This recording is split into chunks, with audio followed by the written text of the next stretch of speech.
కొన్ని కథలు చూస్తున్నప్పుడు మనం ఆశ్చర్యానికి లోనవుతాం. ఏంటంటే, అలాంటి ఒక కథ చూస్తున్నప్పుడు, అరే! ఇది పేపర్‌లో మొన్నే చూసాం గదా! టీవీలో నిన్నే వచ్చింది గదా! ఇదేంటి ఒక న్యూస్‌లా ఉండిందనిపిస్తది. అలాంటి ఒక న్యూస్ లాంటి ఒక కథే, ఒక ఊరి కథే 'దండోర'. 'దండోర' అనగానే మనందరికీ గుర్తొచ్చేది పలానా చోట రచ్చబండ దగ్గరికొచ్చేసి దండోరా ఏస్తా, పలానా చోట బియ్యం ఇస్తున్నారు, పలానా చోట కిరాణా ఇస్తున్నారు. ఒకసారి పంచాయతీ ఉండి అందరికి ఊర్లో అందరూ కూడా పాల్గొనాలనుకునే అనే ఒక పేరుని మనం దండోరాగా ఏస్తా ఉంటారు. లేదంటే ఏదన్నా విషయం గురించి మాట్లాడుతా ఉంటే, అబ్బా! వాడు దండోరా ఏస్తున్నాడురా అని జెప్పేసి అనుకుంటారు. కానీ ఈ దండోరా ఏంటంటే, ఒక ఫ్యామిలీకి సంబంధించి ఒక సెంటర్ పాయింట్ తీసేసుకొని, ఆ ఫ్యామిలీ చుట్టూ జరిగే కథే ఈ దండోరా. ఒక ఊరికి సంబంధించి ముఖ్యంగా. ఊరి ప్రెసిడెంట్‌గా నవదీప్ గారు చేశారు. ఫస్ట్ ఫ్రేమ్ నుంచి కూడా ఆయన ఉంటారు. నవదీప్ అసలు చాలా కాలం తర్వాత ఎంత బ్యూటిఫుల్ క్యారెక్టర్ అంటే అంత బ్యూటిఫుల్ క్యారెక్టర్ నవదీప్‌కి. It's a surprising. ఆయన రెగ్యులర్ తరీకా కాకుండా ఇదొక కొత్తగా డిఫరెంట్‌గా ట్రై చేశారు. చాలా బాగున్నాడు నవదీప్. అలాగే శివాజీ క్యారెక్టర్ మనకి ఫస్ట్ సీన్‌లోనే ఒక షాక్ లాంటిది ఒక ఉంటది. ఆ షాక్ కంటిన్యూగా దానికి మొత్తం అసలు ఏం జరిగింది? దాని బ్యాక్ స్టోరీ ఏంటన్నది అంతా కూడా శ్రీనందు అంటే నందు మన గీతామాధురి నందు మైండ్ సెట్‌లో నుంచి వస్తా ఉంటది కథంతా గూడా. 2004లో జరిగిన ఒక సంఘటన దాని కంటిన్యూషన్ 2019 వరకు ఏం జరుగుతుంది? ఈ 15 ఏళ్ల మధ్య కాలంలో జరిగిన ఒక బ్యూటిఫుల్ కథని, ఆ ఎమోషన్స్ అన్నిటిని పట్టుకొని ఒక కథ రాసుకున్నాడు దర్శకుడు మురళీకాంత్. తన మొదటి సినిమానే ఇలాంటి కథతో రావటం అనేది నిజంగా ఆశ్చర్యానికి గురిచేసింది. అన్నిటికంటే ముఖ్యంగా మనకి టీవీ నుంచి వచ్చిన నటుడు. అలాగే ఆహ్, 'విరూపాక్ష' సినిమాలో సర్ప్రైజింగ్ ఎలిమెంట్ లాగా నిలిచిన రవికృష్ణ ఈ సినిమాలో ఇంటర్వెల్ దాకా ఉంటాడు. అదొక సర్ప్రైజింగ్ ఎలిమెంట్. అసలు ఎక్స్‌పెక్ట్ చేయం అది. అలాంటి ఒక సంఘటన జరుగుతది.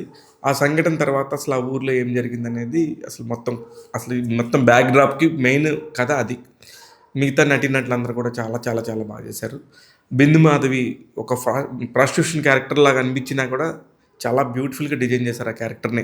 ఎక్కడ కూడా ఎవరు ముట్టుకోవటం కూడా ఉండదు. జస్ట్ మాట్లాడుకుంటా ఉంటారు. అంటే ఒక మెచ్యూరిటీ లెవెల్‌తో ఉన్న ఒక క్యారెక్టర్ అది. దానికి సంబంధించిన తాలూకా ఉన్న క్యారెక్టర్స్ మనుషులందరూ కూడా ఎవరు ఏంటి అనేది మాత్రం సినిమాలో చూస్తే చాలా బావుంటది. చాలా నటీనటులైతే గనుక అసలకి 'మనిక' అనే ఒక క్యారెక్టర్ ఎంత బాగా చేసిందంటే అంత బాగా చేసింది. ఒక విలేజ్ గర్ల్ లాగా ఒక పెద్దింటి అమ్మాయి వాళ్ళు కులాలకు సంబంధించి ఎలాగ ఇబ్బంది పడకూడదు, ఎంత జాగ్రత్తగా ఉండాలి అనే ఒక దగ్గర అమ్మాయి చూపించిన నటన చాలా బాగుండింది. ఇలాగ చాలా క్యారెక్టర్స్ ఉంటాయి. చాలా డిఫరెంట్‌గా ఉంటారు. ముఖ్యంగా అయితే గనుక వీళ్ళు మొత్తం వీళ్ళ చుట్టూ తిరుగుతా ఉంటది కథ. అలాగే 'శుభోదయం సుబ్బారావు', 'రాజశేఖర్ అన్నింగి' అనే ఒక నటుడు. వీళ్ళందరూ కూడా మామూలుగా ఒక చిన్న చిన్న క్యారెక్టర్స్ ఇలాగ ఒక చిన్న డిపెండబుల్ క్యారెక్టర్స్ అక్కడో సీన్, ఇక్కడో సీన్ కనబడే క్యారెక్టర్స్ చేస్తుంటారు. 'కోర్ట్' సినిమా తర్వాత శివాజీ గారు గానీ, ఇప్పుడు 'శుభోదయం సుబ్బారావు' గారు కానీ ఇట్లాగ వాళ్ళందరూ కూడా కొంచెం మంచి ఎలివేషన్ ఉన్న క్యారెక్టర్స్ చేయడానికి అలవాటు పడ్డారు. ఇకపోతే అసలు ఈ సినిమాలో నెక్స్ట్ లెవెల్ ఎక్కడ స్టార్ట్ అయిందంటే, సెకండ్ హాఫ్‌లో ఒక కోర్ట్ సీన్ ఉంటది. అక్కడి నుంచి సినిమా లాస్ట్ 40 నిమిషాలు అలా పట్టుకొని మనందరం గూడా ఏం జరగబోతుందని జెప్పి చూస్తాం. ఒక చావు ఒక ఊరిని ఎలా మారుస్తది, ఒక చావుతో ఊరంతా బాగుపడటం అంటే ఏంటనేది ఈ సినిమాలో చూడాలి. డెఫినెట్‌గా ఈ సినిమా ఖచ్చితంగా ప్రతి ఒక్క ప్రేక్షకుడు కూడా హ్యాపీగా థియేటర్‌కెళ్ళి చూడొచ్చు. ఫ్యామిలీస్‌తో కూడా చూయించొచ్చు. కొన్ని జాడ్యాలు ఇప్పుడిప్పుడే తగ్గిపోతున్నాయి అనుకునే ఒక టైంలో ఇలాంటి ఒక సినిమా రావటం అనేది కొంచెం ఆలోచింపదగ్గ విషయమే.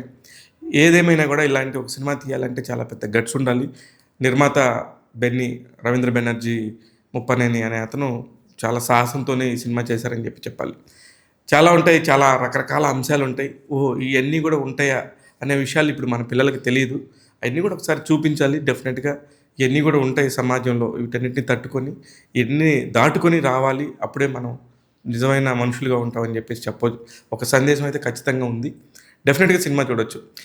ట్యాగ్ తెలుగు 'దండోర' సినిమాకిస్తున్న రేటింగ్ 3/5. నేను మీ శివ మల్లాల.